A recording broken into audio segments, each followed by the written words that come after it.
హన్మకొండ జిల్లా ధర్మసాగర్ మండలం క్యాతంపల్లిలో 4 సంక్షేమ పథకాల పంపిణీ కార్యక్రమానికి మంత్రి పొంగులేటి శ్రీనివాసరెడ్డి శ్రీకారం చుట్టారు. ఎమ్మెల్యే కడియం శ్రీహరి అధ్యక్షతన ఇందిరమ్మ ఆత్మీయ భరోసా, రైతు భరోసా, ఇందిరమ్మ ఇల్లు, రేషన్ కార్డుల పత్రాలను అర్హులైన లబ్ధిదారులకు మంత్రి చేతుల మీదుగా పంపిణీ చేశారు. ఇందిరమ్మ ప్రభుత్వం అంటేనే పేదోడి ప్రభుత్వం అని మంత్రి పొంగులేటి ఈ సందర్భంగా అన్నారు. ప్రతి మండలంలో ఒక గ్రామం తీసుకొని మోడల్గా ఈ గ్రామంలో రైతు భరోసా కానీ, ఇందిరమ్మ ఆత్మ భరోసా కానీ, ఇందిరమ్మ ఇల్లు కానీ, రేషన్ కార్డులు కానీ పూర్తిగా ఇవ్వాలి అని గౌరవ ముఖ్యమంత్రి రేవంత్ రెడ్డి గారు ఇందాక సందేశం విన్నారు.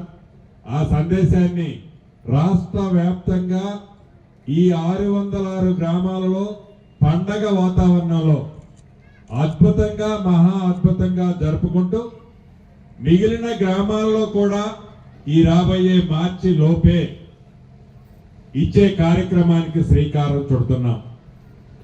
ఎందుకు మార్చి దాకా టైం పట్టింది అంటే మీకు తెలియంది కాదు.